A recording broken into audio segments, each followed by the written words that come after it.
Check, check. Okay, I think we've got it working now. I think we're good. I think we've worked out the kinks. Hi, guys. Happy Friday. Yay, it's Friday. I hope you guys are doing well. It's so wonderful to see you. Welcome to Divine Conversations and welcome to The Sip. Yes, your daily sip of just the right tea. My name is Eric. If you're new here, hi. Welcome. It's welcome. It's welcome. It's great to meet you. Woo.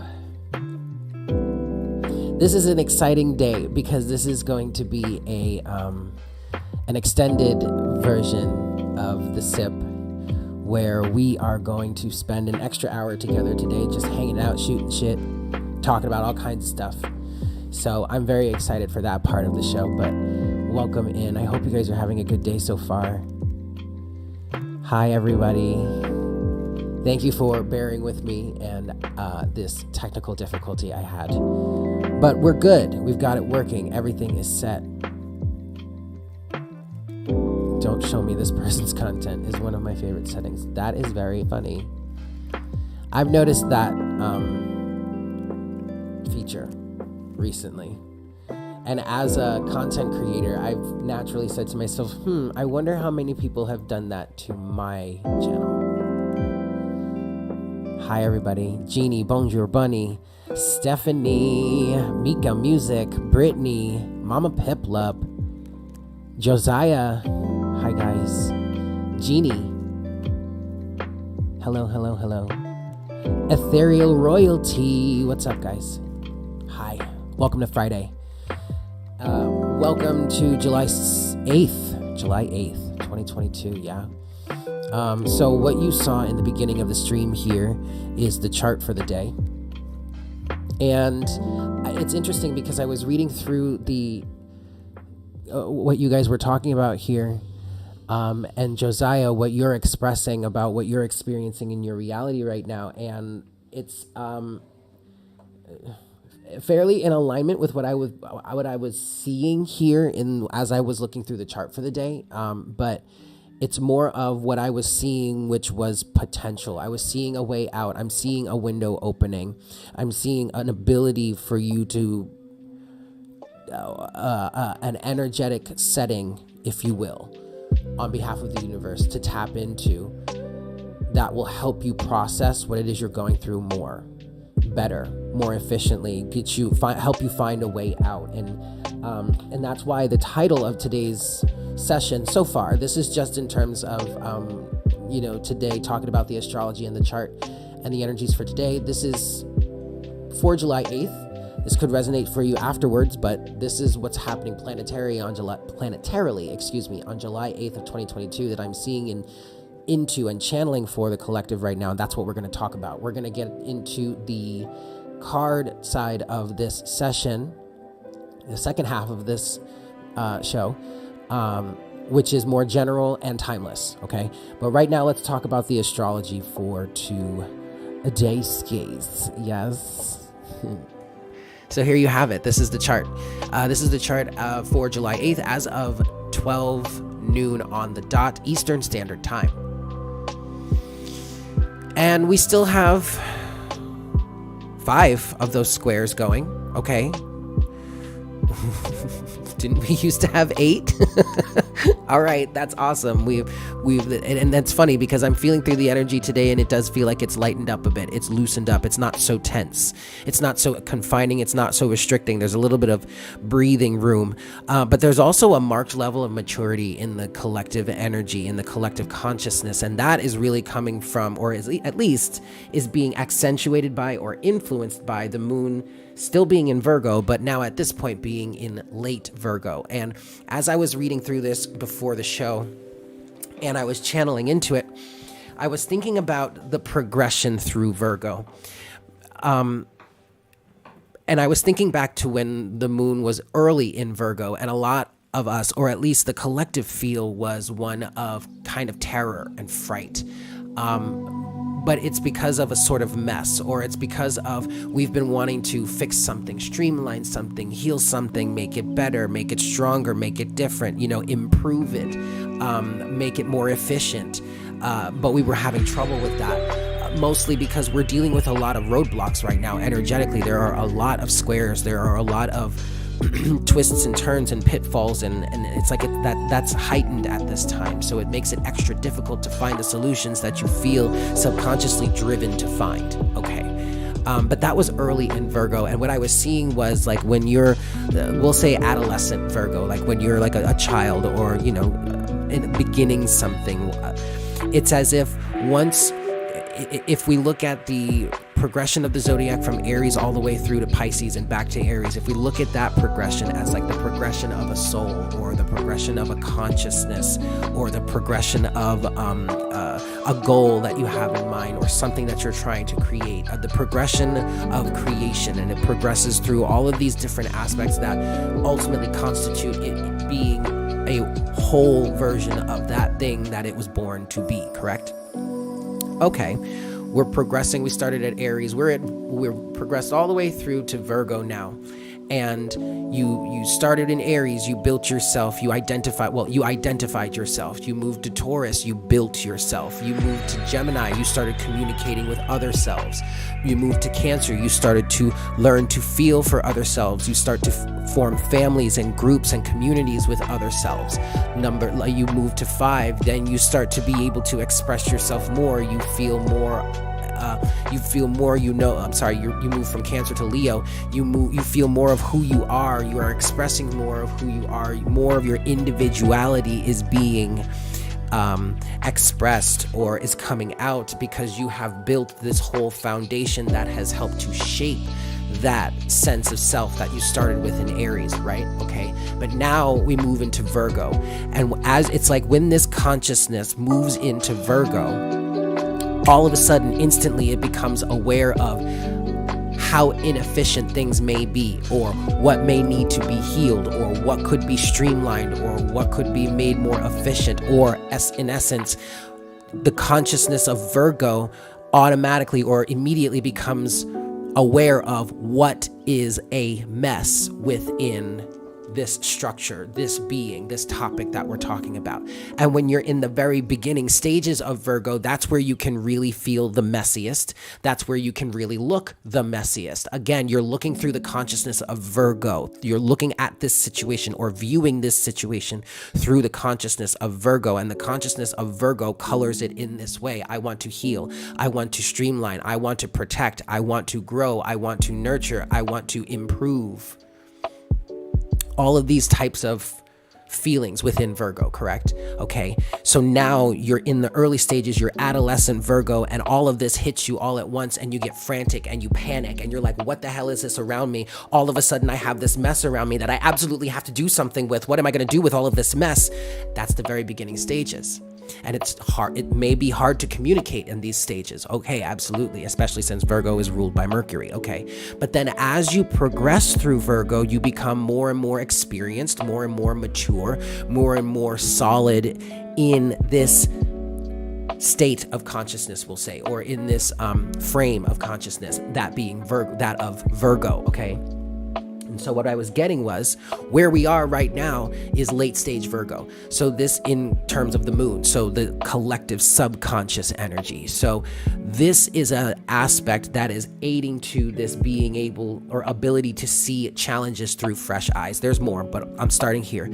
So you're in late stage Virgo. You feel more seasoned. You feel more mature. You feel more confident, sure of yourself, understanding of what it is you're even wanting to go for first. Like, what is your goal? What is your end result? That is when you are able to really start to address the mess in front of you, the mess around you. So in essence, the consciousness of Virgo, or the frame of Virgo, helps you to understand your desired result so you can really work towards it. That's beautiful. That is definitely a Mercurian energy.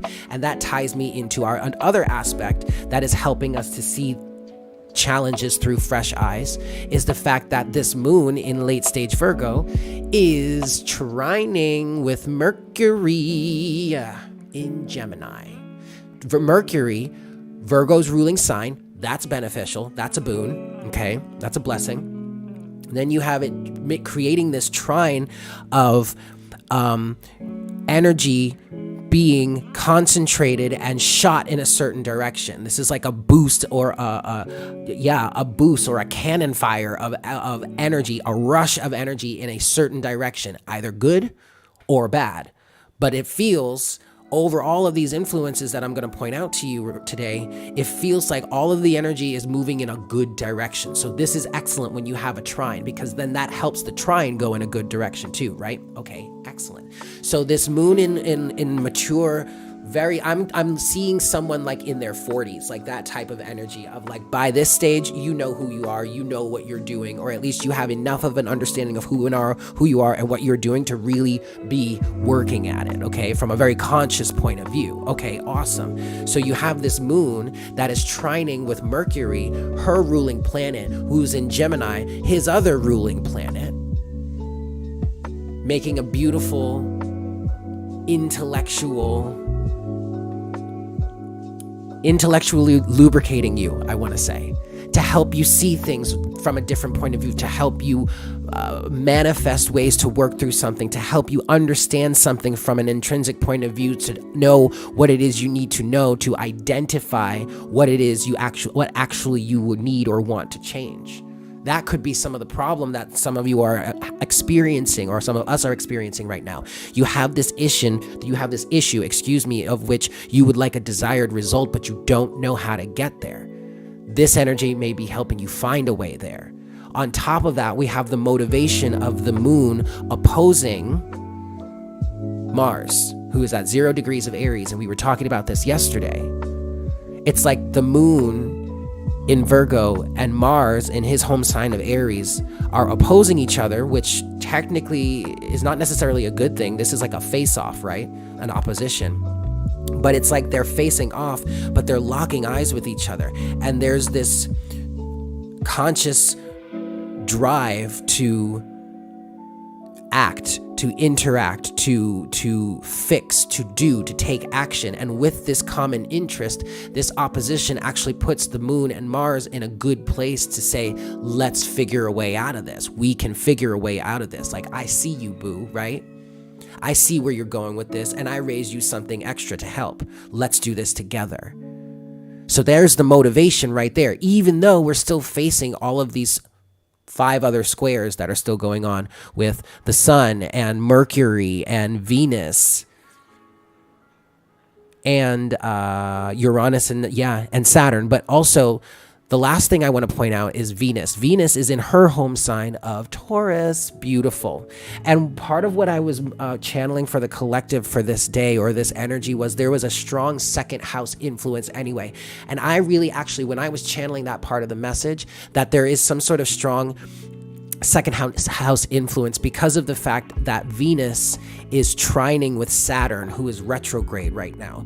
And this, even though it's with Saturn, who is retrograde, again, these trine energies feel like they're being pushed in a positive, beneficial direction for us, or at least there is a current towards positivity, towards beneficial things. Yes. Why? Because we have a quincunx with the moon and Jupiter. Look at that. Okay, awesome. Stick a pin in that. But I'm saying Venus trining with retrograde Saturn for some reason is giving me this feeling for the collective that there is a collective push towards healing something, fixing something in terms of what it is you value. And specifically what I was getting for the collective is in terms of money, finances, and or career. It could be both wrapped into one, or it could just be you have certain financial aspirations. You want to work towards certain things. You feel motivated to start saving money, or figuring out a way that you can save money to, like, say, buy a house or buy a car or make some sort of purchase, but it's something of value to you. And I specifically feel like whatever that value stipulation is, it has recently evolved to something of much greater substance because it has much deeper roots. It's not so superficial. There's a big evolution that has happened for a lot of you in terms of that energy there, okay? Taking a pause for a second to connect with the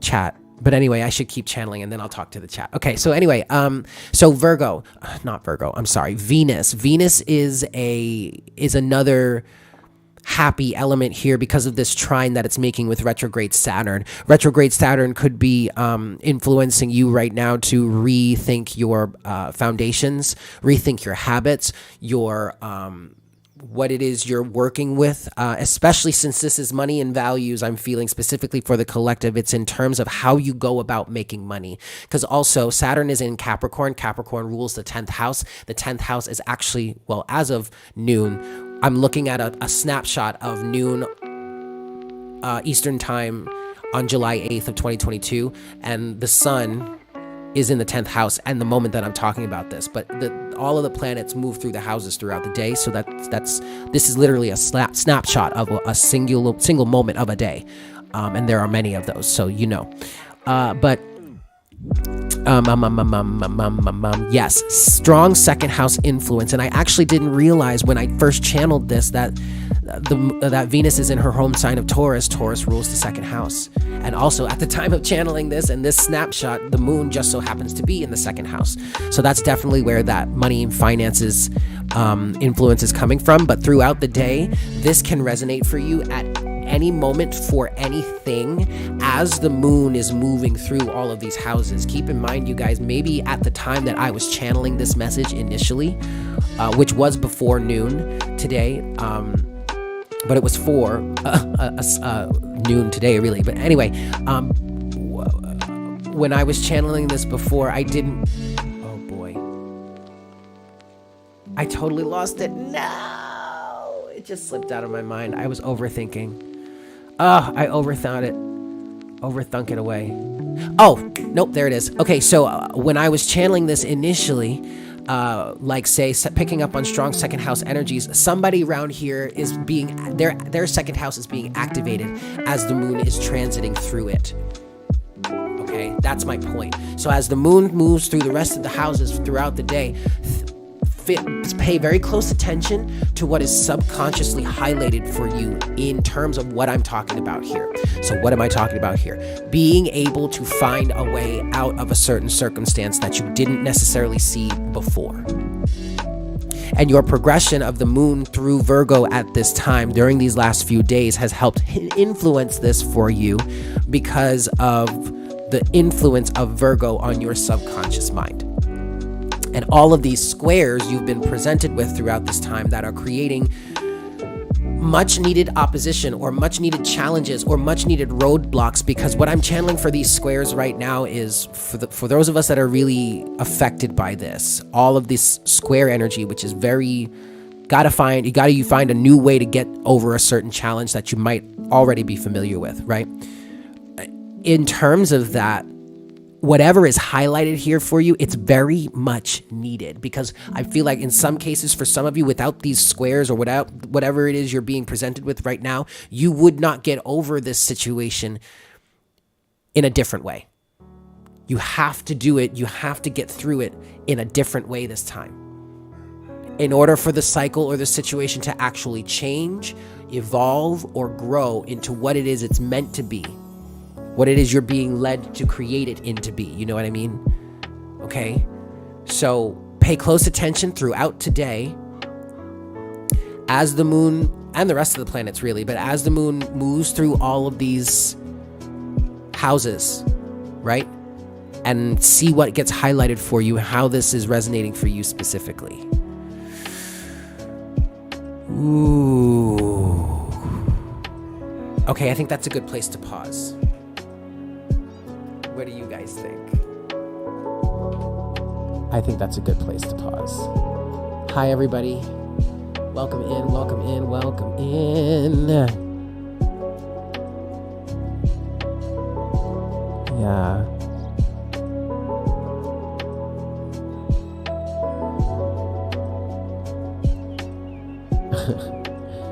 Please excuse me, I'm just reading the chat.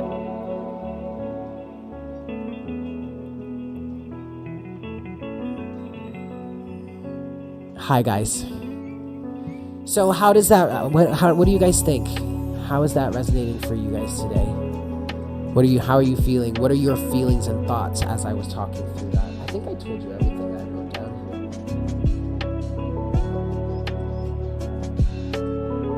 here. Yeah. I got through my notes. We're gonna shimmy on into the tarot section of this soon, but I just want to pause for a second, chat with you guys, connect with the chat, because then once I start channeling from the cards, I'm gonna be not paying attention to the chat again. Hi everybody, welcome in. Happy Friday. Welcome to this extended, extra special version of the sip today. We're going to go through our normal things. So we just ended the daily astrology chat, which I like doing, so we might do that more often. You just shed some tears. Okay. I hope they were cleansing tears. Happy tears. But we're going to get into the tarot section next, which is general and timeless. Turtle diary. Ooh. Been feeling pretty crappy lately, but today feels better. You're definitely feeling new energy. Excellent. Yes. Definitely tap into that. And you know what, Jeannie? If that new energy and tapping into that new energy and what you feel through that just inspires you to, I don't know, do some sort of self-care for yourself today, splurge yourself somehow, do something a little extra or whatnot, whatever, then do that. That's beautiful. Keep following those simple little things. Like, you don't have it. I'm talking about this like, maybe, I don't know, it's coming across as this energy is big and grandiose and you have this big opportunity and rah and you better take it now, and it's not even really about that. I mean, these energies, to be effective in your life, all you have to do is use them in very small ways, in whatever way that resonates for you, whatever way is validating for you. I mean, like, it doesn't have to be this big, massive thing all the time. And you don't have to feel like you're not doing it correctly or you're missing out somehow if it does manifest and it's not some big grandiose thing as you might have expected or maybe even hoped.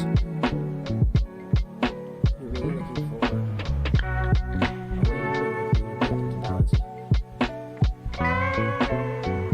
for Bonjour Bunny, you and I are on a very similar page. Absolutely. I feel like a lot of us, especially those of us that are healers or whatnot, whatever, or content creators, or at least the woke ones. Ew, why would I even say that? But like, people that are really working on this ascension and are really paying attention and really working on becoming conscious of ourselves and of reality and all that. I mean, especially if we're artists, we are going through a massive, almost like an identity crisis right now, is what I want to say. Is what it feels like, and that identity crisis feels like wanting to be part of the mainstream, but also not wanting to be part of the mainstream as it is necessarily right here, right now, and that makes content creation very difficult or very challenging for us, because we have to find a way to catch people's attention and be aware, be visible, and be picked up by the algorithms and all that other stuff, while still not selling out or feeling cheap or feeling like we're selling our souls to do it. It's very challenging, but it's definitely, as I was just feeling through that, I started to see it as the type of pressure that creates diamonds. So actually, it's not so bad. You know, as long as we are continuing to be of service, to be of light, to serve light, and not in like a subservient type of way, but just like spread light, share light, work on behalf of light, work for light, then we will always be taken care of.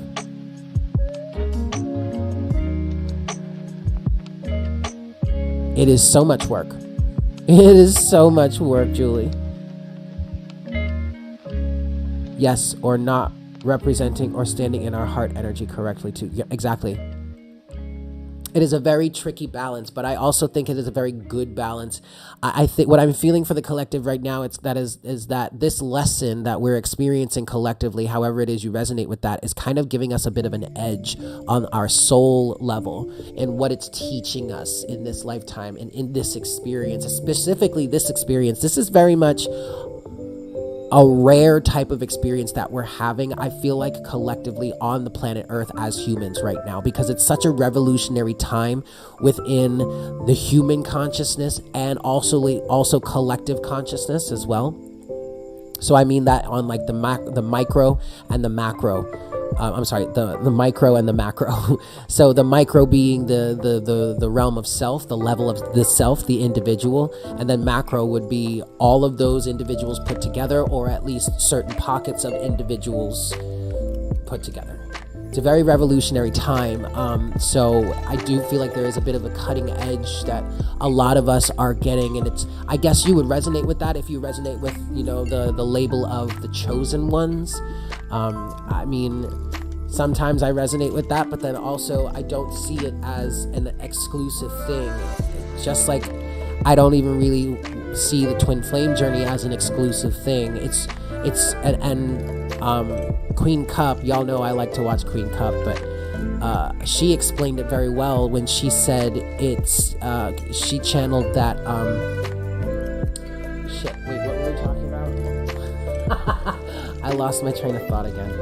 Woo, that's like these trains of thoughts, man. They come and they go. It's so easy to just like let it just slips right out of your head.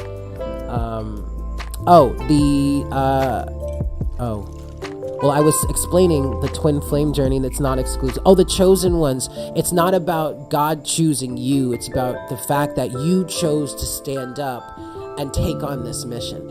Everybody gets that choice. Everybody. And so, yes, that phrase, many are called, few are chosen. Yes, only few are chosen because only few really choose to really go through it. Because, like, you could stand up and be like, yeah, I want to be a chosen one. I want to do that shit. And then you get to it and you're facing it. And some people are like, nope, and turn around and walk away. They chose to walk away. And that's not wrong or bad. At some point in their development as a soul, they are going to stand there and they're going to choose to do it. So this is one of those moments, those rare opportunities where we are stepping up and we are choosing to, I don't know, revolutionize or evolve or expand or grow. Okay. So there's what we're learning in these lifetimes, what we're experiencing in these lifetimes, and what that's catalyzing within us, the DNA upgrades, the consciousness upgrades, the soul upgrades, however you want to describe it. It's giving us a bit of a cutting edge. I don't know how else to say it. It's really quite wonderful. I like it a lot. With that said, why don't we get into some tarot cards, yes?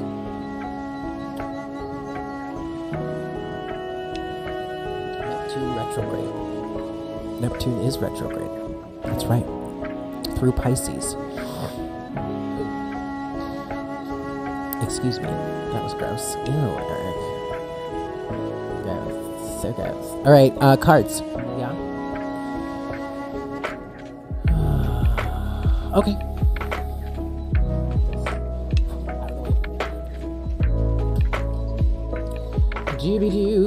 Welcome into the sip. Welcome to the second half of the sip. We're going to talk tarot. We're going to get into these tarot cards and we're going to see. We're going to get the tea. Y'all want some tea? I think it's tea time. It's tea time. Ring-a-ling-a-ling-a-ling-a-ling. I need a bell. It's tea time, kids. Everyone gather around, or it's story time. Do we want to? Okay. All right. Here's a challenge for the collective.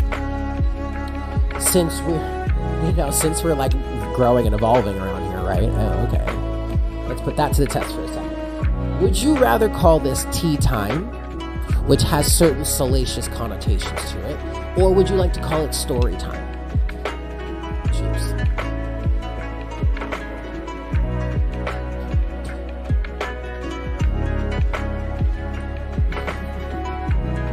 Well, hello, R.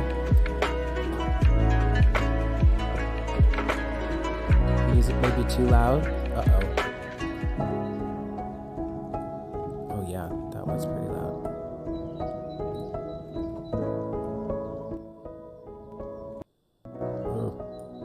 That's better. That's probably much better, right? I didn't even realize. So sometimes, see, the pitfall of using this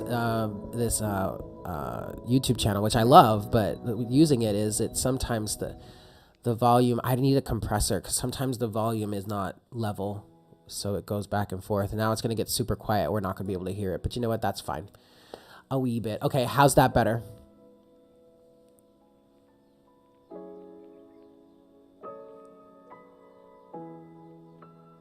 Excellent.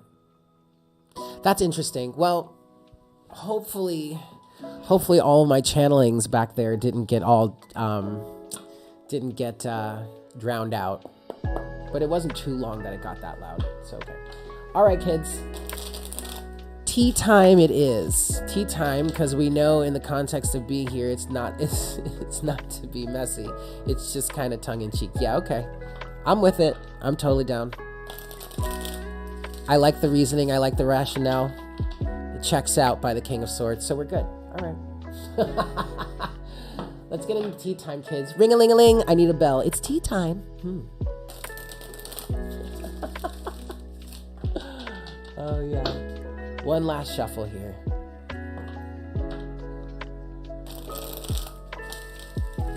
All right, kids. So what's up? What's up? What's the tea? Give us the tea. The tea, tea, tea. Give us the tea. The tea, tea, tea. So give us the tea. Tea, yeah.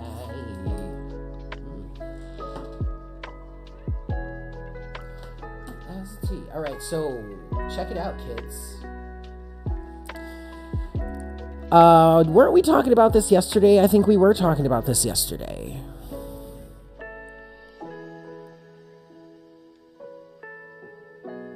We were talking about this yesterday. Sorry, I was getting sucked into the chat again. Go get your tea. Listen, go get your tea. Get it. Just go get it, girl. All right. You have the Six of Swords, the Queen of Pentacles, and the Five of Wands. First thing I want to say is we're having this same old argument again. That's what this feels like. That's what it feels like to me. My rationale behind that, personally speaking, from my feeling place, is that we did this yesterday. We talked about this yesterday, so it's okay. But I am actually feeling that energy as I look into it. It's like, I'm like, okay, myself, I'm like, oh, okay, well, here we go again. We're doing this again. But I dive into it and I hear, oh, this same old argument again. Excuse me. It's around leaving. Why I'm leaving. Do I really have a right to leave? Someone's trying to tell you you don't have a right to leave? Excuse me? Are you telling yourself that? Overall energy is the Two of Wands. Queen of Pentacles is a wife and mother. Okay, or maybe the choice is, do I stay or do I go? All right, so, okay. All right, so the first way we're going to identify that is we're going to talk about the Five of Wands here, because my first question is, what is this Five of Wands then? So what's this Five of Wands then? What's this argument? What's this chaos or this confusion or challenge, discrepancy?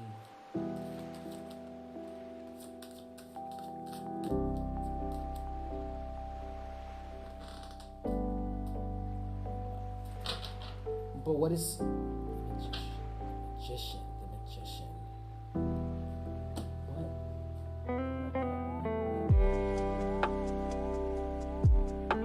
This is from the view of the Queen of Pentacles.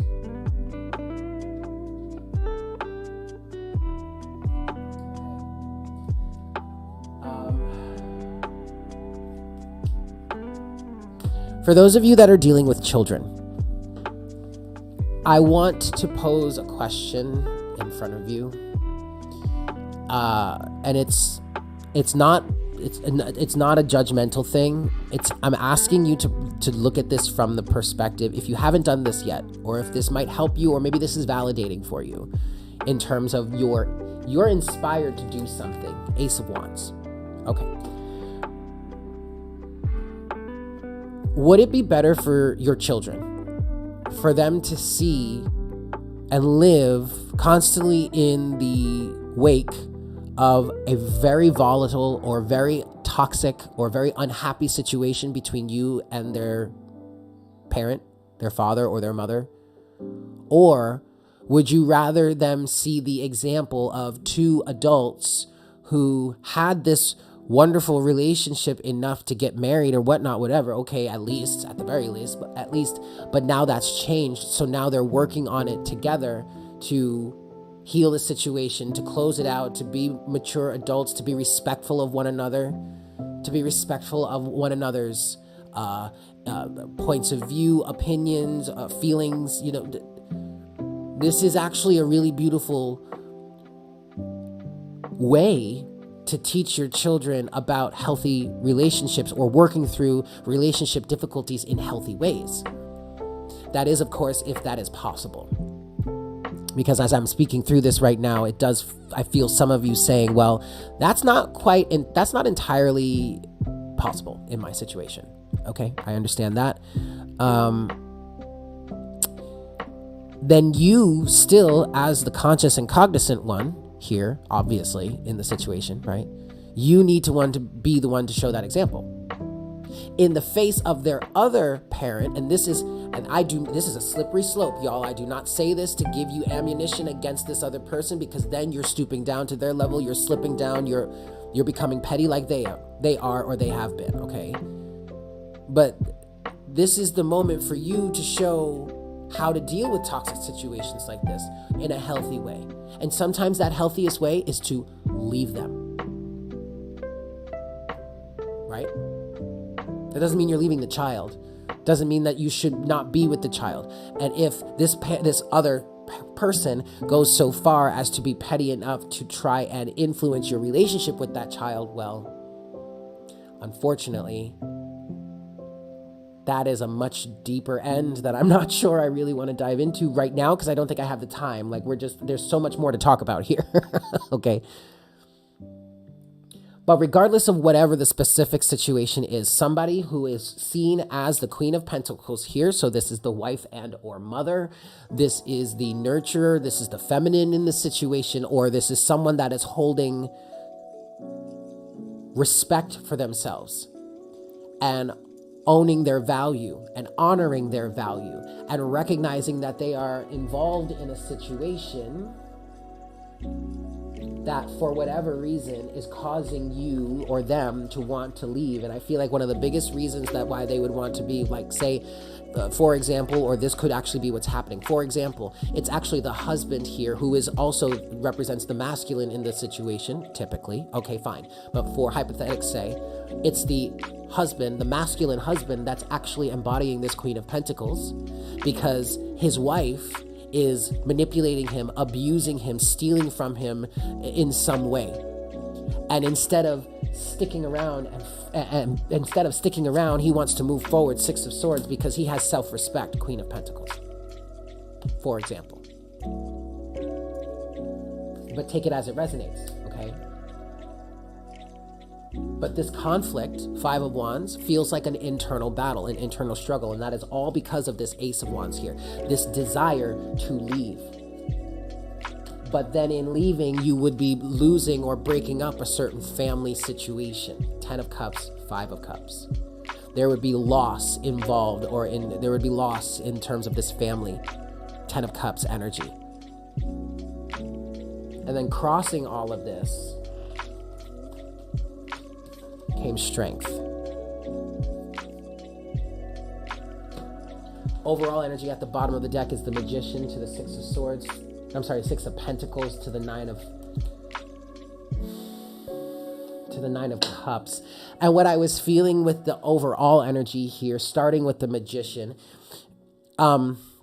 this feels whatever this desire is, Ace of Wands, regardless of whatever this situation is for you or how this specifically resonates for you, whatever this desire is that would involve you or someone moving forward with self-respect, dignity, intact kind of energy, it is a deliberate desire, choice, the Magician, and the Ace of Wands. The Magician is the overall energy. This is telling me that this is giving me feelings of being so deliberate. And it's not just petty. There's a deep sense of self-respect coming from this Queen of Pentacles here. It feels like it is such the right thing to do that the feeling of being on that other side, when you know you're doing your manifestation process and you're visualizing it and you're feeling you're feeling what that would feel like in that moment, and it feels so relieving. So relieving. This doesn't feel overly selfish. This feels like someone is really trying to take their power back, take their dignity back. It's deliberate, but that doesn't mean that it doesn't come with certain loss. And I feel like at this point, the Strength card coming out, crossing all of this, is saying to you, suck it up, kid. You gotta own this. No one said this was gonna be easy. No one said taking your power back wasn't gonna be without a fight or a struggle. You think whomever has your power in its possession or their possession right now is going to willingly let you take it after they've been holding on to it for all of this time? Come on now. Come on now. So suck it up, kid. Strength. Because you know what you got to do here. What you are deliberately manifesting, the Magician at the bottom of the deck to the Six of Pentacles, is reciprocity. Is equal give and take. Is being on an equal playing field or in an equal playing field with someone that you are in some sort of relationship with. Absolutely like a spouse. You are deliberately creating change in your life that is bringing greater reciprocity into your life and ultimately will bring you greater happiness. The Nine of Cups. Would you rather your children see you happy like this, the Nine of Cups, receiving, being able to receive exactly what it is that you want out of love and relationships, we'll say? Or do you want them to see you worn down, beaten down, abused, neglected, taken advantage of, or just be seen participating in a toxic relationship? What would you rather your children see? Which version of you would you rather your child to see? To grow up knowing, understanding, learning from, gaining their sense of self and identity from. Who would you rather them see you shine an example as?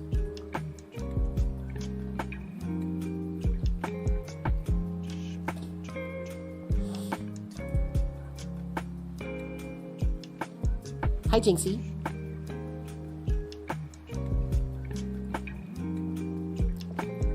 Literal or metaphorical children? I don't know. Take it as it resonates. If these are not actual children for you, then these are people that are influenced by your involvement in the situation, we'll say.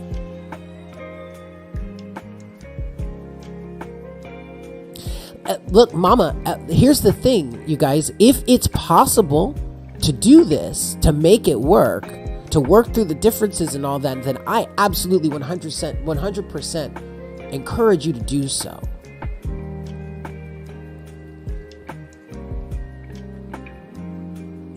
Absolutely 100% encourage you to do so.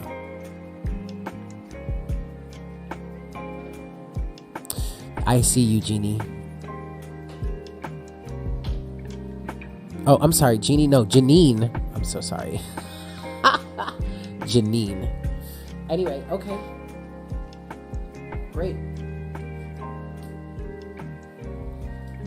That was that message. There you go. That was that message. There's another one. I have 3 tarot decks here. I want to move to the blue one next and see what comes through for the collective.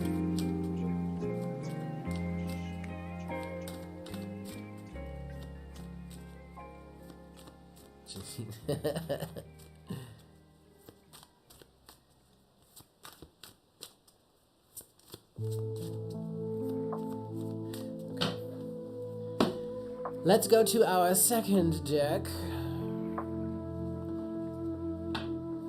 You have to stand up in this way in a group of friends right now. Yep. Hi, Brittany. Welcome back. All right, guys. We're moving to the second deck now. We'll see what message this has for the collective. This one feels brighter, happier, more optimistic. Okay. Pink. Heart chakra, central heart chakra. Okay, this part of the message, I'm actually wanting to pull from the daily guidance from your angels deck first, and then I think we'll clarify with the tarot.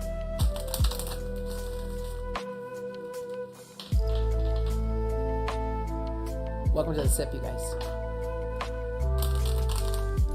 Come on now. Last shuffle. Okay. All right. What do you have for us?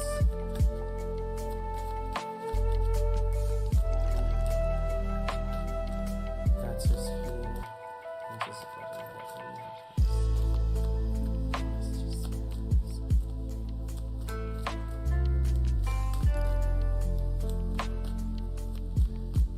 What messages do you have for us?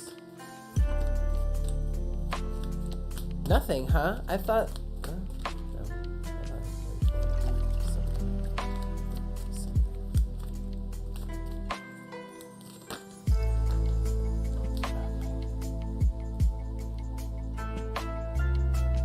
All right, so we have one card here,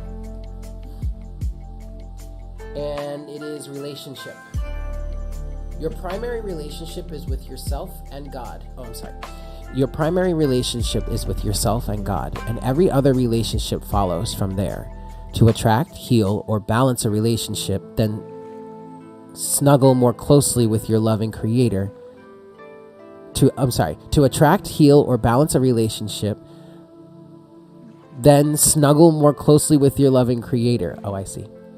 As you feel safe and loved within, so shall your other relationships bloom and prosper. So there is a need, and this very well could be connected to the beginning of this reading. This part of the reading was not necessarily intended to connect with it, but it wasn't forbidden from either. Okay, so here we go. But this is calling for a need to improve your relationship with yourself. Okay, so take this as it resonates. This could resonate for you in any way in your life. One example would be what we were just talking about in the previous reading about how,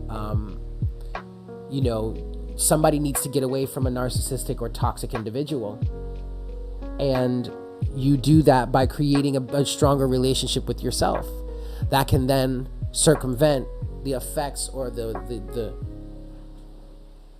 efforts of certain toxic connections on keeping you down or keeping you connected to it. Okay. Now, underneath at the bottom of the deck is something that I feel is very important to share with the collective, so I'm going to read this one as well. It says, "See only love. Look past the seeming errors, mistakes, and misunderstandings, and see only the love within each person, including yourself." And I was going to say that actually myself if it didn't say it on the card. Your resolute focus upon the love that underlies every situation brings about healing in undreamed of ways. Now, this really feels like a very strong focus on, yes, needing to see only love or being able to see only love with the other people around you, especially these people that you find yourself in these difficult predicaments with, okay? But in order to do that, now hold on a second, jeez. In order to do that, you have to start doing it with yourself first. You have to train yourself to do it with yourself. And that is probably the most difficult aspect of it, isn't it? I feel so much resentment in this collective or for this energy that I'm picking up on right now. And most of it has to do is going right back towards the self.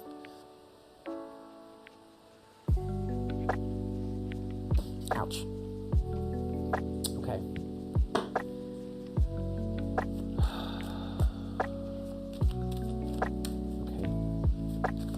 So what's the message here, please, Spirit?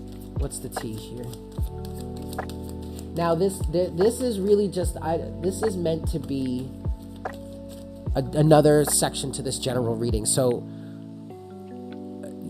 even if you don't resonate with the specific scenario I am talking about right now, allow it to help you define or see how that could resonate for you in your life somehow. In what way do you feel that similar type of energy or that similar type of circumstance? Okay. And the primary message here is your relationship with yourself needs improvement. And through that improvement, you will be able to find answers to the problems or the situations, or through that improvement, you are finding answers to situations and circumstances you are dealing with in your life. Which is also another common theme here, seeing challenges through fresh eyes. We talked about that earlier in the astrology section. Okay. So there's a need to improve your relationship with yourself. Four of Swords, rest and relaxation. Okay. Two of Cups, Nine of Pentacles, and the Empress.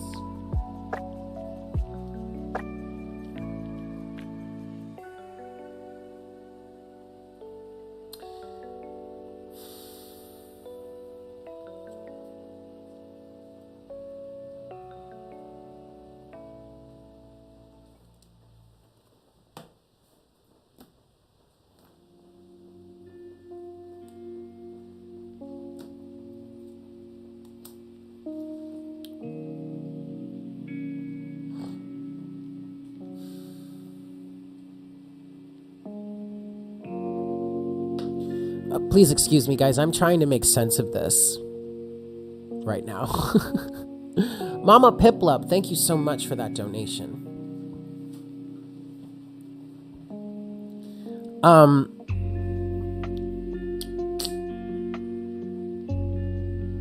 Four of Swords. Oh, shoot. Hold on. Oh, boy. This is so heavy, you guys. This is so heavy.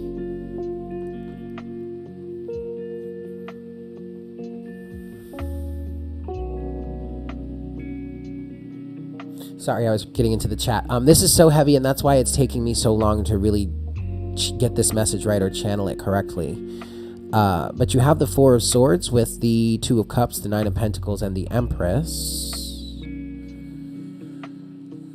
Someone is standing in their divine feminine energy. Someone is standing in their divine feminine power. There is a feminine or a divine feminine, someone that resonates with the energies of the divine feminine, or someone that is just standing up as a woman that is reclaiming her power here. And the image that I'm getting in my head is going from like a housewife and mother to being an independent entrepreneur, a mover and a shaker, a businesswoman.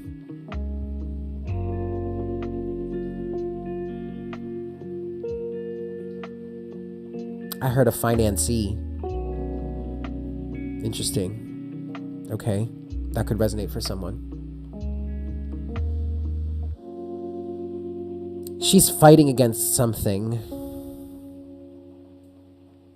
Or whomever this person is, either this is someone that is resonating with feminine energy, divine feminine energy, or as a woman, or this is someone that is still just standing up for their own self-respect and dignity, and that could be part of it as well.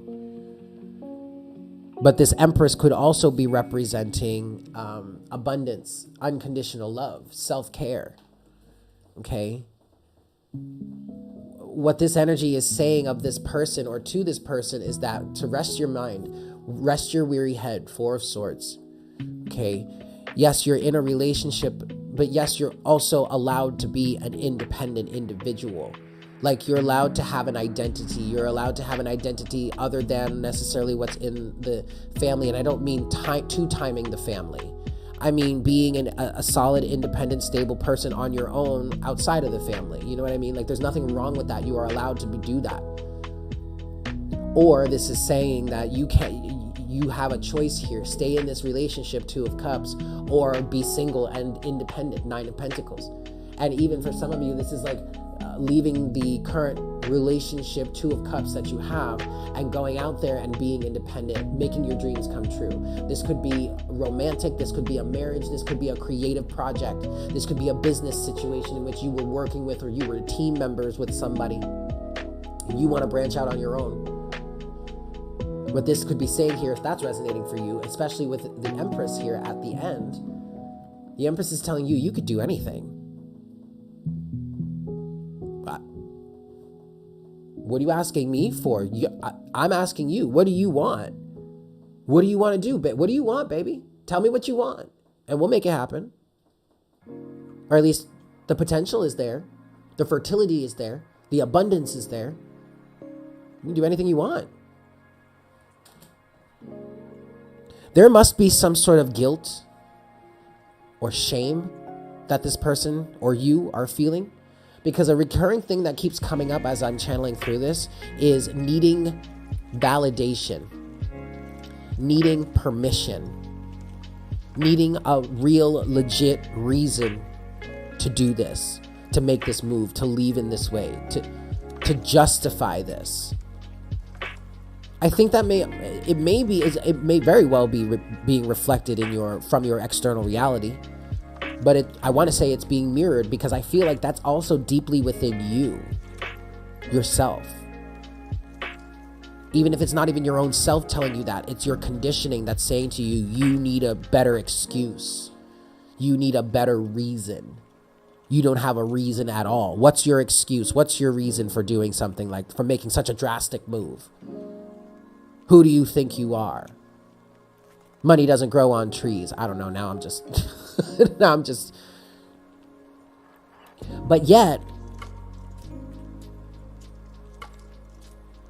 you're justified. Because what you have here that showed up is the Three of Swords and the Hermit. You're very clear on what this pain is to you. You're very clear on who this person has been to you, or what this situation has been to you, or how it has developed for you, or how you feel about it. You are justified just in the sense of you knowing exactly what it is you feel and are responding accordingly. I'm not saying reacting, I'm saying responding accordingly. But then there's also a family. Queen of Cups, yes. Add in the 10 of Cups. Oh, she's a puddle. She's just big old mushy gushy. So yeah, there's a family. It's a hard decision. This is a tough decision. I know I'm talking such big game right now. But yeah, this is a tough decision. But the fact of the matter, the point that Spirit keeps trying to drive home is that you are worthy of doing what's best for you. I'm surprised the Lovers hasn't come out.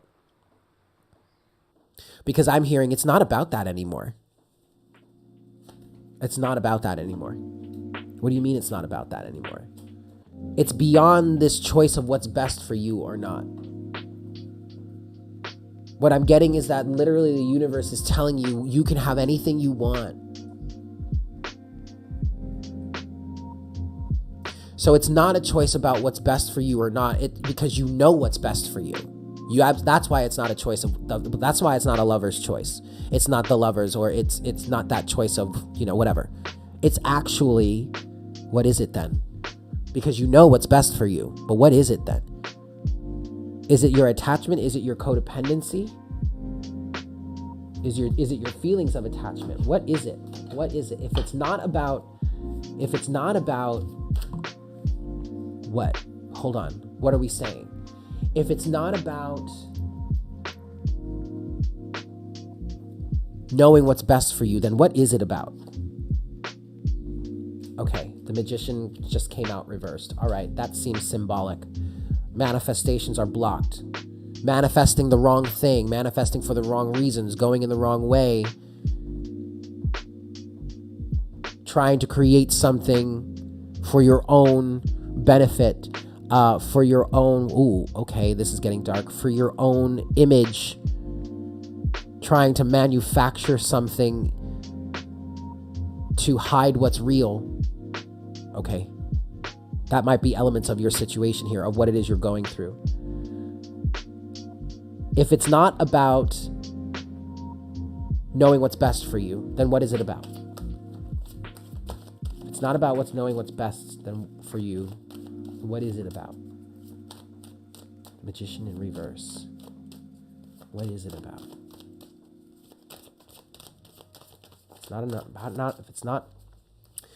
If it's not about knowing what's best for you, then what is it about?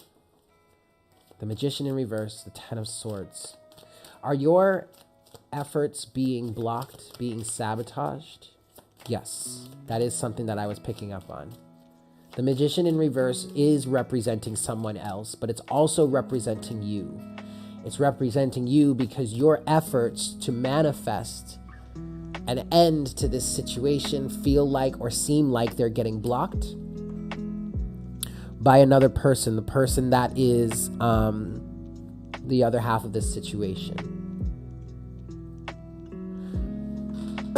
Two of Swords is at the bottom of the deck right now. Some of you need to actually admit to yourselves that it is your, we'll call them former partner.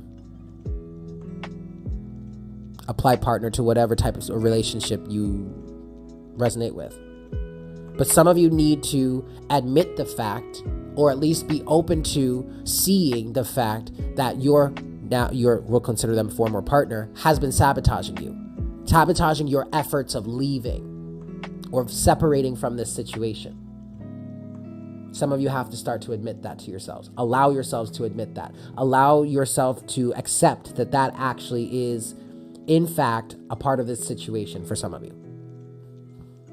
If it's not about knowing what's best for you, then what is this about then? Your efforts are being sabotaged. You feel like your efforts are being sabotaged, okay?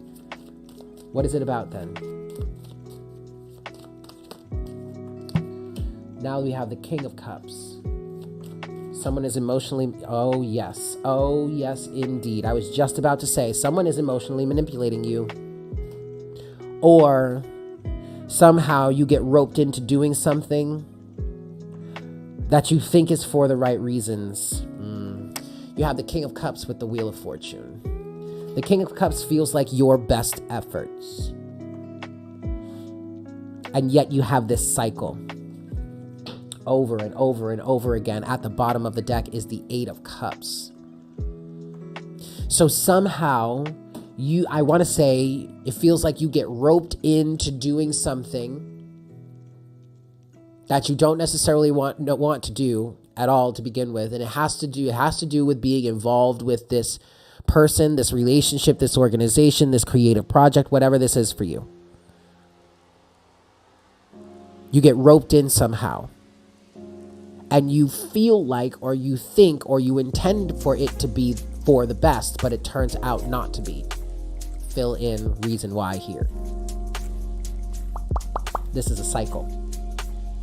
This is someone manipulating you, manipulating you to keep you from actually manifesting an end to this situation. When really what someone needs to be doing here is walking away. Eight of Cups. And here's where I'm going to stick it to your King of Cups here. Okay, you think, okay, all right, let me put it this way. You bad emotionally, you can handle it, you can tough it out, you can you're emotionally strong, you got this. Ain't no storm going to throw you off your throne, right? How about the storm of actually following through with leaving?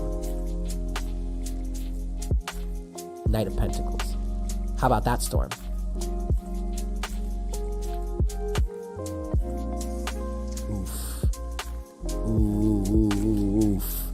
Ooh, wait, I need to I need to take a step back for a second. I think I might. So,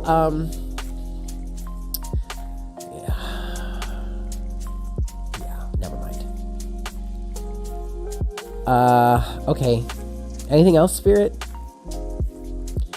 They said, no, that's it. All right. I'm just going to drop it right there. Yep. I'm going to leave it right there. And we're going to get our closing oracle guidance. Closing oracle guidance.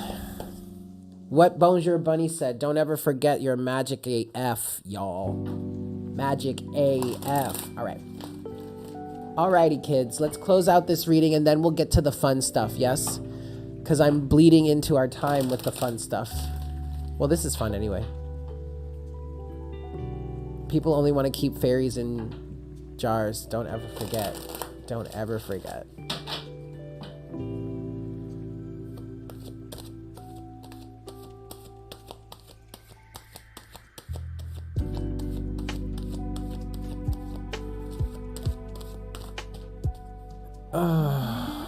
I'm sorry. I'm just now catching up on the chat. I didn't see any of the chat there.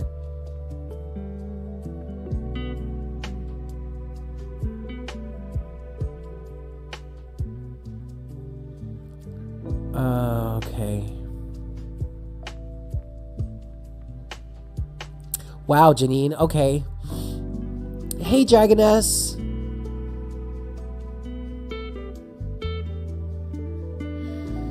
Yeah.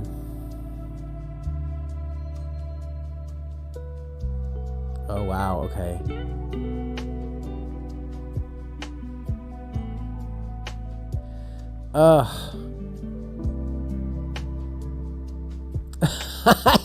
I'm excellent, Gabrielle. I'm glad you are loving the chart situation. Oh, goodness. All right, guys. Well, let's close out this situation with an oracle card. Card number 2, Archangel Ramiel and Aragonite. Rest. Yes, we deserve some rest. And that is perfect timing because you know it's the weekend. So, hopefully we can rest this weekend, yes? I'm looking forward to resting this weekend. I am very much looking forward to it. Here we go. Let's read this card. Shall we? Shall we? Okay. We bring you the gift of rest. We ask you to reflect on what you truly need. Do you need a break for an hour or so now to relax and recharge? Or do you need to change your lifestyle to more regularly include rest so you sustain your vitality, sense of well-being, and creative energy? Do you need rest that is active, that helps you switch off your mind and come out of your head into your body? Do you need rest that is physically still, to deeply replenish your energy reserves at a deeper cellular level? Do you need mental rest, to let go of worry and stress? Or emotional rest, to let you off an emotional roller coaster and into some simple acceptance and happiness for a time? Rest can happen in different ways and on different levels. We bring the gift of all types of rest and ask that you choose that which will feel best for you at this time. All right. Well, that was fantastic. I think that was an excellent way to end this part of the session. What do you guys think? Okay. I'm going to take a break for like 5 seconds and recuperate. I'm going to use the little boy's room. And then we will commence our second half of our Friday session, yeah? Our fun time. Yes? Excellent, guys. Stay tuned. I will be right back.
Well, hello. Please don't mind my awful use of this program right now. I was changing the title, getting ready to come back in, and it triggered things in the program, and I went live.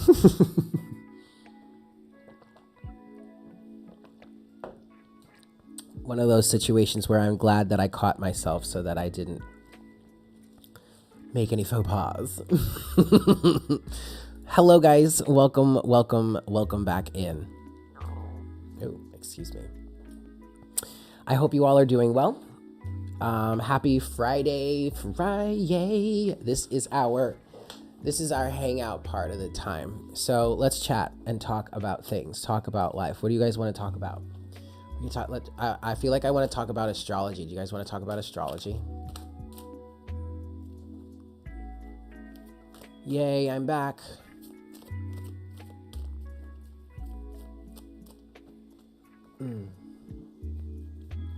So what's new, kids? You know, I went through a phase ever so briefly of watching things. So you guys remember how I mentioned I watched the Netflix documentary on the Church of LDS? And right after that, I started watching Leah Remini's show about Scientology. And I noticed that I was going down a rabbit hole, and I was like, you know what? I think I'm going to stop watching these true documentaries and crimey type stuff. Like, I don't know if I like how this is influencing my psyche right now, but I want to say it was relevant. It was very relevant to coming out of a sense of hypnosis and or brainwashing in terms of those types of situations. And that is very much relevant to the collective consciousness right now. The Scientology aftermath is wild. The moon, misdirection, mystery, smoke and mirrors, dishonesty. Having lived with them, you can say it's a nightmare, yeah.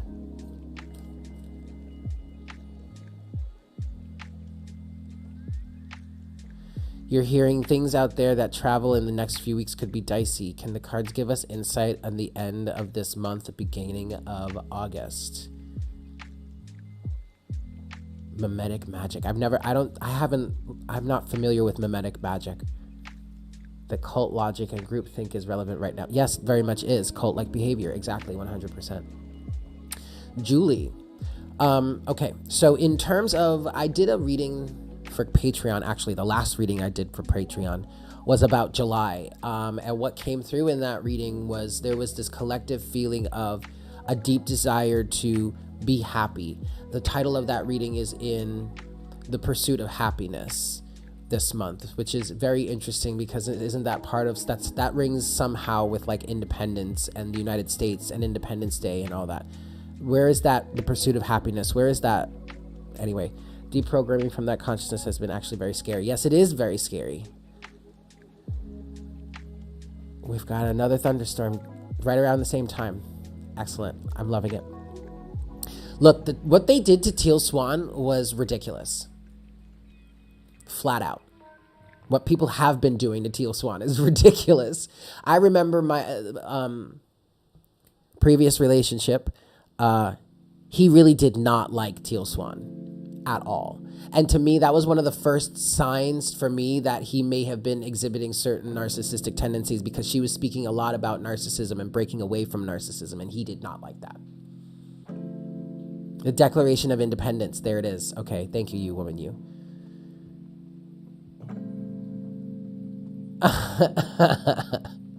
I mean, hey, she talks about a lot of controversial topics, but that's not even really what we were talking about. What were we talking about? Oh, we're talking about, Julie, you were asking about the energies of the month, the end of July, beginning of August. And you know, in the pursuit of happiness. And what just came out here is justice. You were Jehovah's Witness for a year. Michael, the Jackson family are Jehovah's Witness. Michael and Janet Jackson and the rest of them. Anyway, the energies for the rest of the month,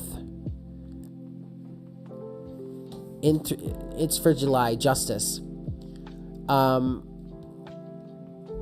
There's a very strong feeling in the collective this month about pursuing your own sense of happiness. Jeannie, I definitely recommend that you look up Teal Swan on YouTube. She is a YouTuber. She's in the group of self-help gurus, but like that title. But anyway, like check her out. But there's a feeling for the collective in the month of July of standing up for yourself and really going after what it is that you want, really getting what it is that you want. And that's what justice feels like here. Spirit is saying this is July. August, please. Ooh. Uh-oh. Oh, boy. August.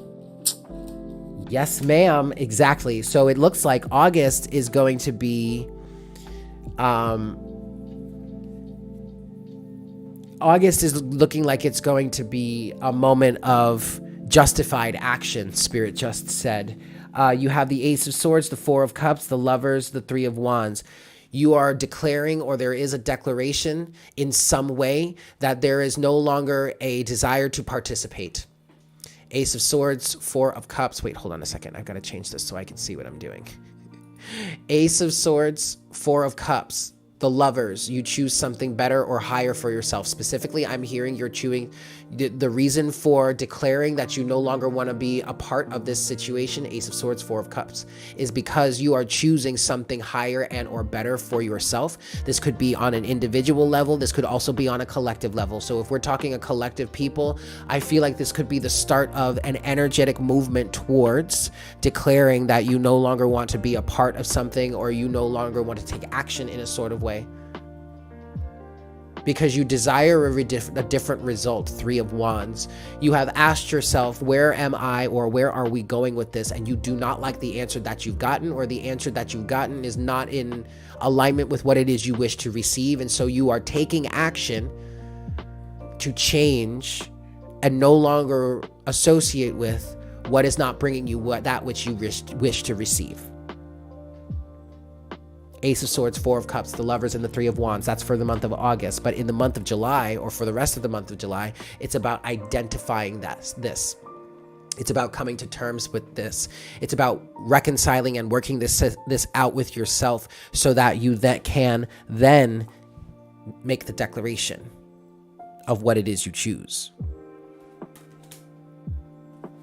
That's what I was getting.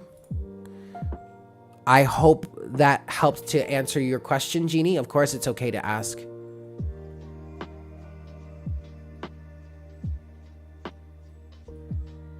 Oh, but wait, you were asking specifically about travel.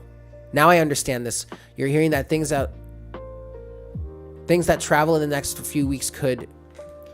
Are you talking about like cars, vehicles, planes, that type of travel? You're welcome, but I'm very happy to do that. But now I want greater clarity on what you were asking, because I was just going off of what I felt from the question. Don't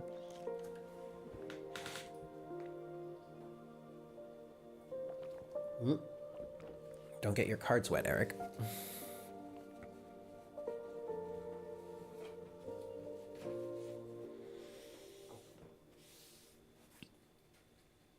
In any mode. Well, okay, that could be applicable to what I was saying, because we are talking. The Three of Wands can represent travel. Mostly air travel.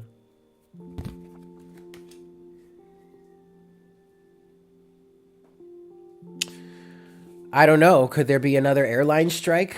Could there be some other sort of transit strike? That's possible. Trying to relate that to what you are asking here. Seven of Wands, King of Pentacles.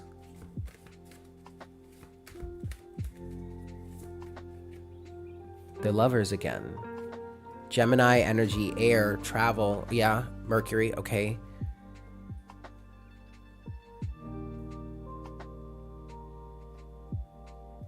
Well, now, Jeannie, I'm wondering why you're asking this. I'm sorry, not Jeannie, Julie. Julie, I'm wondering why you're asking this, because I'm getting a much deeper answer than just constitutes like there's going to be some sort of air traffic control problem or something like that. Do you mind sharing? Do you mind going deeper? We can go deeper if you like.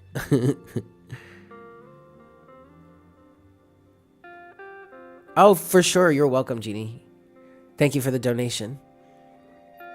Why do I keep calling you Jeannie? Julie. Jesus. Julie. Thank you, Julie.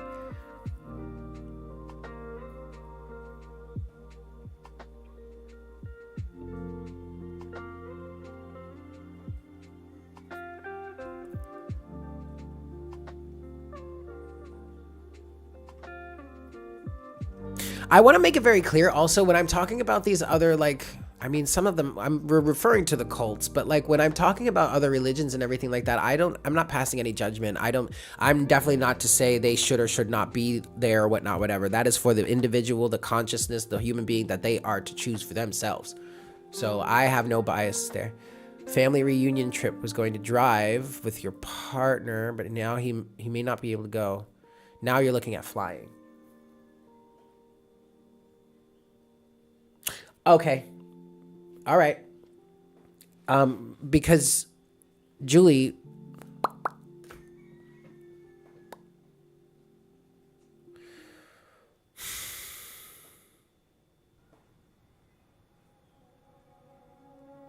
really what this is saying is this is giving me the same answer. You have the right to choose what's best for you. Maybe this is coming down to, maybe I'm feeling tension between you and your partner in why he may not be able to go. So you're looking at flying, but I feel like you're trying to be considerate to your partner in a sense, because the feeling that I'm getting here is just choose for yourself and go. It's almost an energy of just kind of leaving him behind for some specific reason. I wonder if, well, maybe it's because this is your family reunion. So really, you're the one that really needs to go. I almost want to say, Julie, I don't know. But really what's coming through, what's coming through is from that. I guess this is coming from my shadows. My shadow just said, either shit or get off the pot, buddy. Anticipation. Are you anticipating an answer from him? Yes, Janine. 4 of Cups, Ace of Swords is at the bottom of the deck, 10 of Pentacles. Or maybe this is about what you're able to afford. And if it's about what you're able to afford, well, yes, I understand that. Oh, you're so welcome. I totally understand that.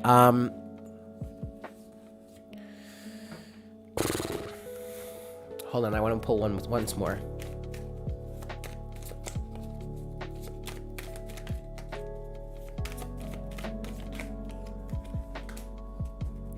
The Sun. Either way, it's gonna be okay. There will most likely be other circumstances in which he will be able to meet these family members, is being said specifically. 9 of Swords, Knight of Cups, 8 of Pentacles, Page of Cups. 9 of Swords, Knight of Cups, 8 of Pentacles, Page of Cups. This is making me feel like someone is trying to soothe your fears, soothe your sorrows. Maybe it's spirit, your fears surrounding this situation. 9 of Swords, maybe it's that this has something to do with the actual strength of your relationship. If that's something that you're questioning deep down, there is a level of reassurance that's coming through right now. 9 of Swords, Knight of Cups, 8 of Pentacles. And that is saying to me that all you have to do is consider being consistent in this relationship. Take it step by step. There will be another opportunity for them to meet him. If it's really, truly destined to be, this might be a test of some sort. I'm feeling like this is a little bit of a challenge for you of some sort. And I hope I'm not spilling too much of your personal tea. But this is a really beautiful and encouraging message, so I want to get it out for you. I just heard encouragement. This might be encouragement to go farther, to maybe not reach this checkpoint or milestone just yet. Page of Cups, Queen of Cups, the Tower, the 4 of Wands, the 2 of Cups, the 4 of Swords. Rest your mind. The 10 of Cups.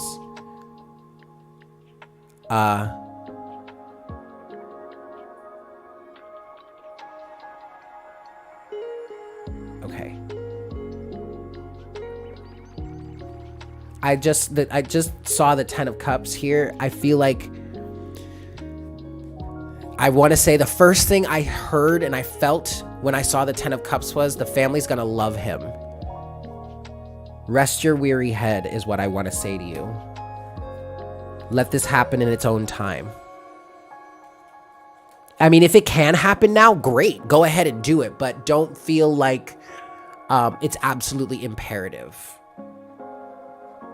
Does that make sense? However that fits for you. That's what I've got.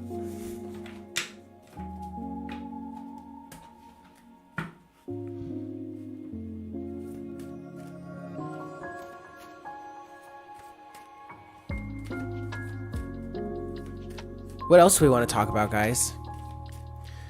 You know, it's so funny. Are there either the people that were saying they were, well, some of the people that were saying they really wanted this yesterday and now they're not necessarily here today.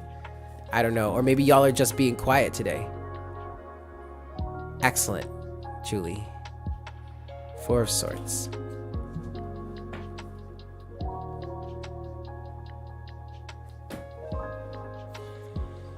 Let's see. What can we talk about in the chart today? What else do we want to talk about in the chart today? We do have... Whoops. No, not that. We do have a quincunx with the moon and Jupiter. And the way I learned it it's described as a gateway. It's similar to a trine, as in like, I kind of see a trine as a pulsar star. Have you ever seen the image of a pulsar star? It's like this, it's something that happens to a star, but it shoots energy out of polar opposite ends of it. It's like, what I'm seeing is like the exact opposite, or what some scientists, I watched this video on it, but some scientists are calling this instead of a black hole, it's a white hole. It's the exact opposite of what a black hole would be. So if a black hole consumes everything in its vicinity, including light, then a white hole does the exact opposite. It expels, pushes out, ejects. And that's what I see with a trine, right? That the energy could go in either direction with equal force, which could make it good or bad. But with a quincunx, which is this little, in the very center, it has a kind of a greenish, grayish hue to it, or color to it. It looks like a trap door or a gateway or like a window opening. And it's like a gateway of energy that opens and shuts for you. And I want to say it's typically beneficial or positive, or at the very least with this aspect between the moon and Virgo and what we've been through up until this moment that we find ourselves in this very moment, this current moment, as it's making this quincunx with Jupiter being such a benevolent and expansive energy, this window of opportunity feels really good. Feels like a nice blast of high vibrational, even heavenly energy for us. Okay?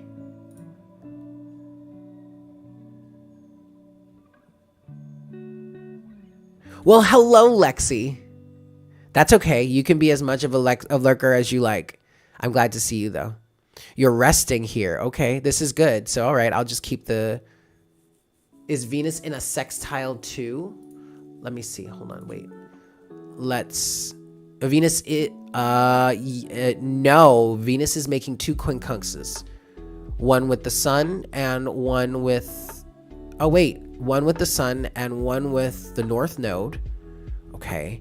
But then also, actually, let me zoom in. Let me zoom right in. And then move a little bit, and we move a little bit, and we boop. Okay. So Venus is right here in Taurus. Oh, wait. Give me that back. Okay, Venus is right here in Taurus. And actually, yes, Venus is making a sextile with Chiron. A sextile with Chiron here. This one is not a sextile for Venus. This is a sextile for Mercury.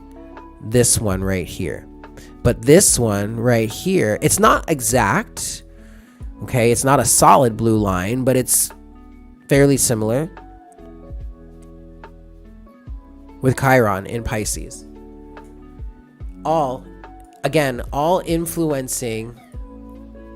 influencing a way out, a way of seeing things in a different way, a way of seeing your finances in a different way. One of the strong things that I was feeling for the collective was a feeling of upgraded values system that is driving you towards greater finances in a more, some of us in a more dignified way, a more moral way, or something that has towards something, either a thing or a reality that has greater meaning to you, have greater purpose for you, and on all of that. It feels mature, it feels older.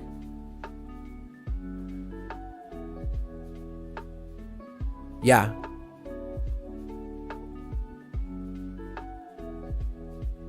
Snap time for you. Oh, I love you guys. That's okay. I hope that answered a question of Bonjour Bunnies. But yes, that does feel very valid to the T today. Yeah, absolutely valid to the T today, because actually there was even part of that narrative. This is taking me back to either the Two of Cups of being the wife and mother in the wife and mother archetype, or in the Nine of Pentacles of being the strong, independent, entrepreneurial man or woman or man. Nine of Pentacles. And it feels like with this evolution within your values system, with Venus being in Taurus and all of this stuff that I'm feeling for the collective right now in relation to this, it could be that you have healed Chiron in Pisces. You have healed some darker aspects of your subconscious nature that led you astray. And now you value yourself more. You value different things in life, or you value them more now than you did before. And the action that you feel driven or designed to take could lead to great value for you, but could absolutely be involved with what we were talking about for tea time. General question. True Sidereal astrology, what planet rules Ophiuchus? Okay, well, we can talk about that for sure. But did that make sense to you guys? I hope that made sense. I want to move forward to you, Woman U's question. And I really want to smoke this cigarette while I talk about this. So I'm going to do that. I went and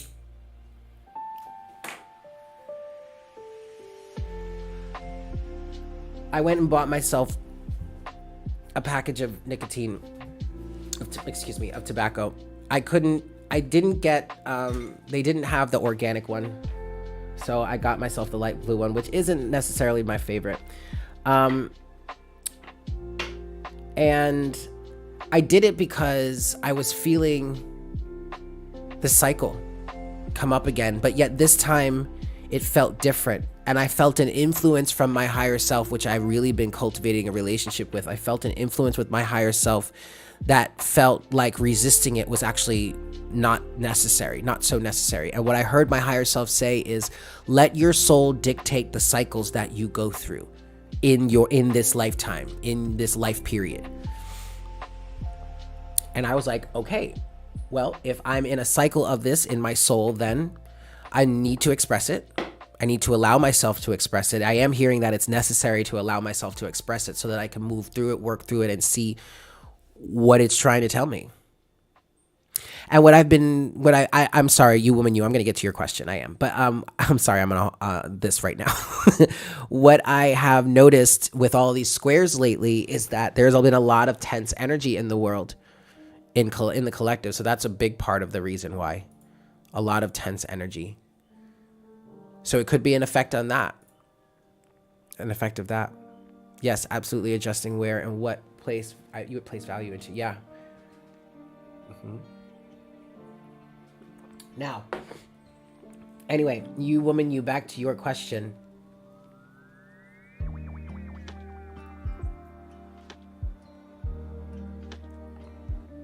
There is no official ruler of Ophiuchus in any system yet. In many cases, I feel like the true sidereal system and those who practice it may place more emphasis on Ophiuchus, or may actually take Ophiuchus into account at all. I know that the traditional sidereal system doesn't use Ophiuchus, and I've heard that many astrologers, even sidereal astrologers, don't even read for this sign of Ophiuchus. So there really is no real ruler officially just yet. Me personally, while I was feeling through the energy myself and learning about the energy of Ophiuchus and how it feels like and what its dynamic is, I feel that Ophiuchus is strongly related to the energies of Pluto, which makes sense as Pluto now rules Scorpio, where traditionally Mars ruled Scorpio, but now Pluto rules Scorpio. And Ophiuchus comes right after Scorpio, and Ophiuchus is strongly tied to the energy of Scorpio because Scorpio digs up, or can help dig up, or the energies of Scorpio can help dig up what needs to be healed and or changed to be then handed off to the energy of Ophiuchus for that healing. Okay, good. I see your question, Julie. I'm getting there. So, traditionally, I personally attributed Pluto to be the ruler of Ophiuchus, just because I feel Ophiuchus to be such a strong, sometimes or often chaotic energy, right? A very radical energy, very power, like raw power. And that's really a lot of what Pluto stands for. But then I did hear, to your question, Julie, I think I heard one other person say that I heard one other person, a sidereal astrologer of whose name I forget, and I'm so upset about it. Somebody in the collective told me about this person, and I investigated them. If I find him again, I'll try to remember to share it with the collective, because looking for interpretations from the true sidereal system, he would be a great person to listen to, a really great perspective to have. And I'm so sorry I don't have his name. I'll fix that later. But he attributes the ruler he attributes Ophiuchus to be a water sign. I don't think he actually, did he? So then in that case, maybe it would be Pluto. I don't remember that aspect of it, but he sees Ophiuchus as a water sign because of the healing aspect of it. And because in what I was listening to him talk about, that he was talking about how the energies of Ophiuchus are closely tied to the energies of Scorpio. But then I came across another person, and this was on Twitter, who declared that they were now implementing a 13-house system, which the extra house would be considered the 9th house, and that house would be ruled by Ophiuchus. And it definitely has a Plutonian vibe, but this person who was incorporating this 13-house system, effectively giving Ophiuchus a place in the house system. This person was assigning Chiron as the ruler because of the healing aspect. That was a very long-winded story, but I wanted to give you all of the background, all of the information that I have on it, and the perspective that I have to help you understand for your own self. But yes. So for me specifically, I think I have adopted, I will say, I mean, I do like the idea of Pluto being the ruler of Ophiuchus, mainly also because, not mainly, but also because it's, it's original. But, but when you think about it, Chiron is used so much. Chiron is actually part of the traditional systems, whether that be Vedic, Sidereal, tropical, whatever. Chiron is a factor there. Even Lilith is a factor in many cases. But Chiron is more so talked about than, say, Lilith. So it makes sense that if we want to assign rulership for Chiron to give it its own sense of original, its own rulership, give it to Ophiuchus. It makes sense. Ophiuchus is the sign of healing. It makes perfect sense. And Chiron is considered the wounded healer, or at least a healing aspect, represents healing, or rules the realm of healing, you could say. When you think of TSR, it reminds you of the Chinese system, which has 5 elements. And also the reason why I wanted to mention the elemental aspect of it, that elemental perspective, was because this person, I've got to find him. This person, was saying that he considered it to be water, but I have seen others, and I kind of adopted this myself, to see it as ether, Ophiuchus, as the element of ether. I don't even know how I would find this. I mean, oh wait, I think I subscribed. Hold on. Wait, hold on. Wait, hold on. Wait, hold on. Wait. Hold on. Nope. I'm gonna find this.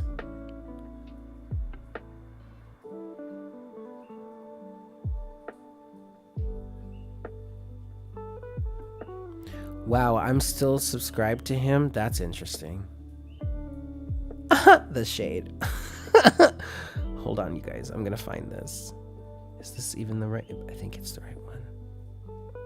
I really want to find this.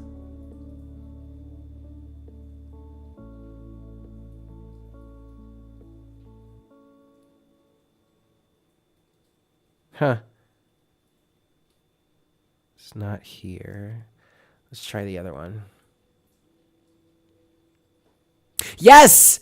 Yes! Yes! Wait, I think that's it, Julie.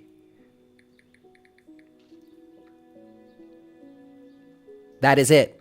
That is him. That is him. Michael Hardigan, One Sky Astrology. Yes, he's practicing from the evolutionary perspective. Okay.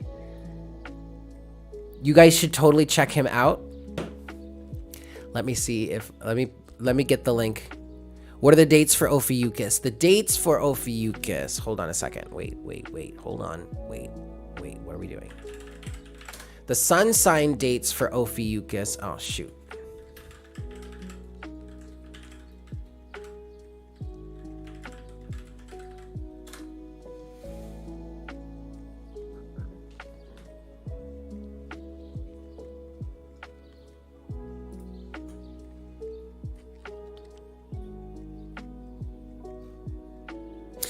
The sun sign dates for Ophiuchus are December 7th through December 18th.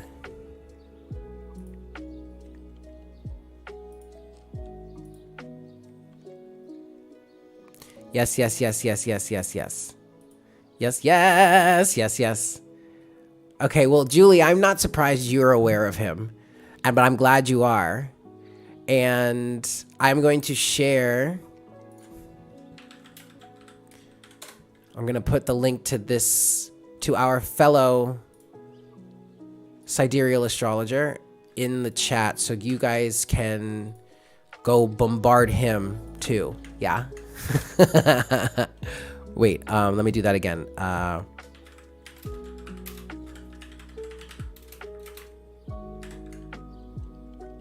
we go. That's better.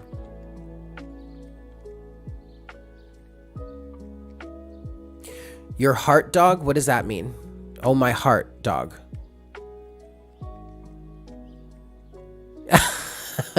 There you go. Virgo rising, Virgo ascendant, Julie. I love that. I love that. Beautiful, wonderful, ridiculously excellent. I am so excited that it's Friday, you guys. Like, so excited. I have plans. You know what? You know what I really love? The fact that what I'm most excited about is staying home tonight, staying in, cooking one of my favorite meals, and just vibing in my space with myself, with my cat. Jinx is inside right now because it's raining. We've been getting consistent thunderstorms right around 2 p.m. every day lately. So I'm really excited. I'm like, does that make me old? Am I old? I might be old. I just might be old. But you know what? I don't mind. I'm loving it.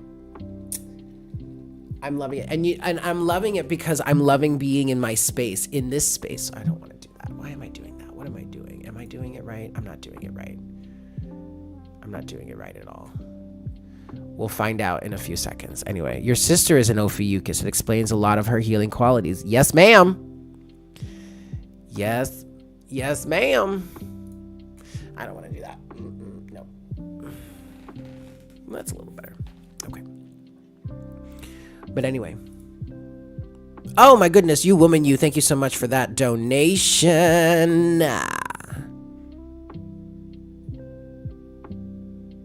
I am old. Excellent. I will take that, Mika. I guilty as charged. Yep, that's right. It explained the roles he has played in your experience very well. He is absolutely a fuzzy light worker.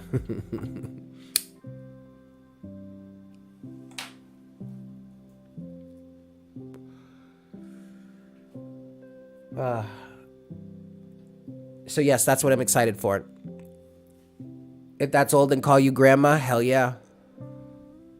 Hell yeah. That's really what I'm excited for tonight. And it's really the perfect time, the perfect setting, the perfect atmosphere to do it. It's raining. I don't want to be out there in no rain. Shoo.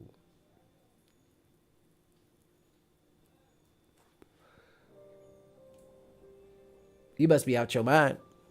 Shit. I know that for a fact. Happy Friday, everybody.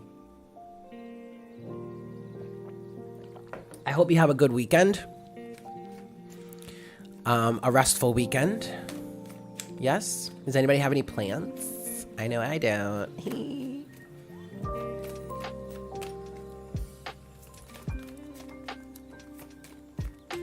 Oh, there's also a very active Sidereal group on Facebook. Yes, please go ahead and post the link. I do not mind. Sacraments to our ancestors. Absolutely enjoying the journey 33. I want to say, oh gosh, I want to say bless up. Is that is that a thing? 6 of Wands. Yes. Yeah, oh my God. It's received. Look at this. Look at this. It's received. The sacrament is received. It's received well.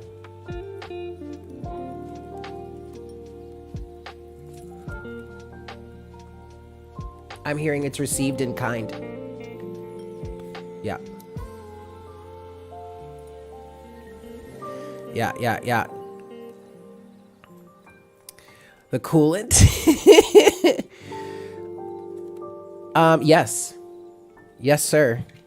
Josiah.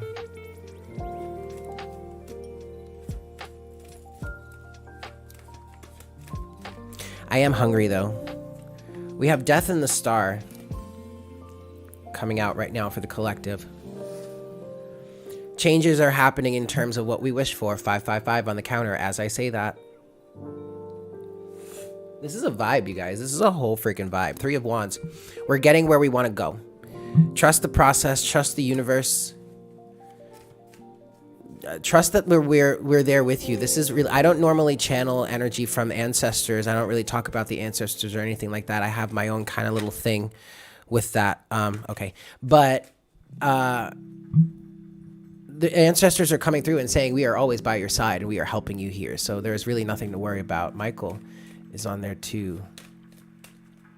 Oh, cool. 7 of Pentacles. It's like Okay, there's a level of reassurance that's coming through for the collective right now. 7 of Pentacles, Queen of Cups, Knight of Wands, 2 of Wands. It's like it's like your ancestors, your spirit guides, your angels, your way showers are trying to reassure you that you have made the right decision in terms of where it is you are going in your life. You have.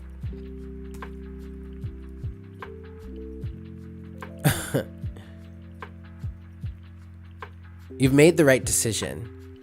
You're focusing on the outcome here, when really you need to be focusing on the journey, the Knight of Wands, okay? Don't focus so much on the outcome, because it's really the journey that dictates the outcome and what happens on that journey. So yes, keep your eyes on the prize. We're not telling you to completely forget about what it is you wish to achieve here or the goal. But also we're trying to say is focus more on the journey, focus on more of the action orientation, and or maybe you could say the moment of getting there. That's what's more important. You're focusing on the end result and not seeing what you want to see. Ooh, wait a second, what? Oh, I get it. I get it. So if there's somebody here that's seemingly obsessing over an end result and thinking it's all going to crash and burn. 10 of Swords to the 9 of Swords, 4 of Pentacles. So they're holding on for dear life. 2 of Wands, blinded. They're blinded, but you're blinded by something. You're in denial of something. I'm hearing shock also.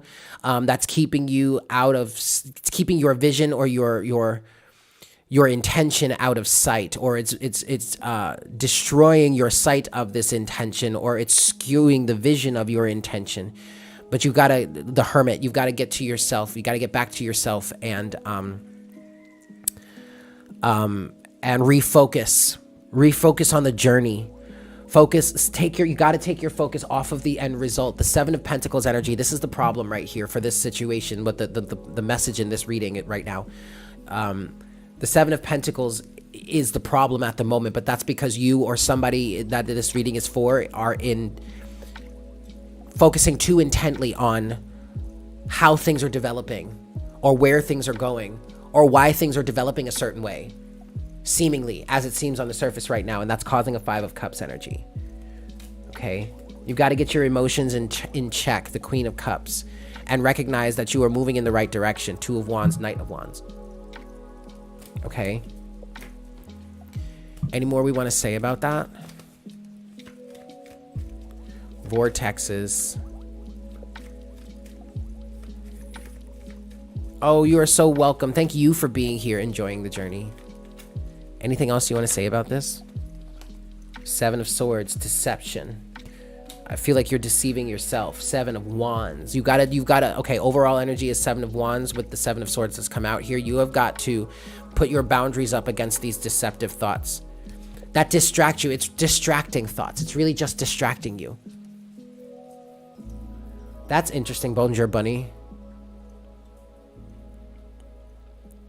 The Scorpio reading from Mystic Unicorn. Ooh, somebody that resonates with what I was just talking about might want to go watch the Scorpio reading from Mystic Unicorn. That's right. Thank you very much, you woman, you. Matter of fact, why don't I just post that in the chat right now? Speaking of which, we do have fire signs that are going to be released today, skis. That's right, kids. Fire signs. Fire signs are... you know what? I'm just going to let you watch it. But yeah, it's good stuff. Oh, nope, that's not what I wanted. But that's what I'm trying to do. Don't mind me, guys. Get that. Okay, so speaking of the Scorpio reading...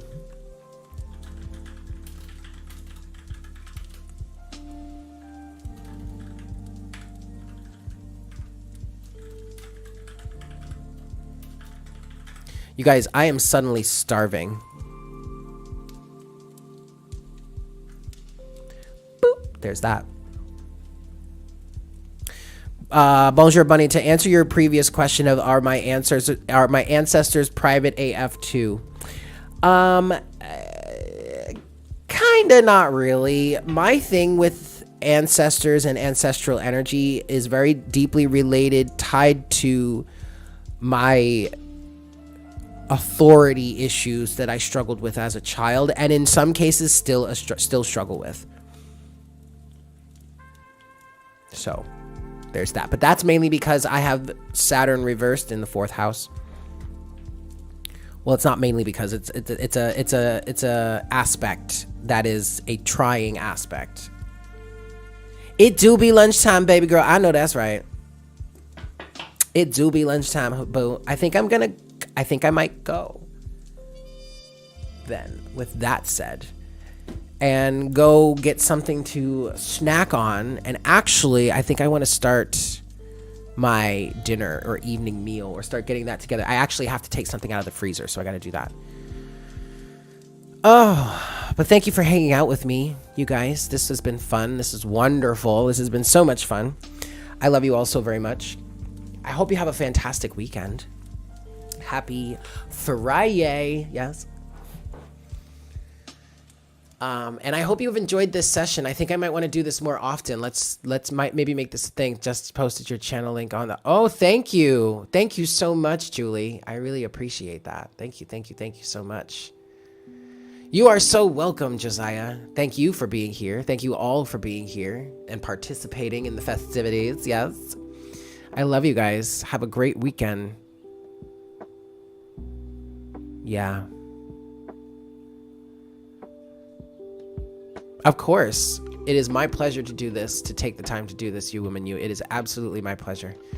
I love you guys so much. I hope you have a fantastic weekend. And I look forward to connecting with you again for our next reading very, very soon, yes?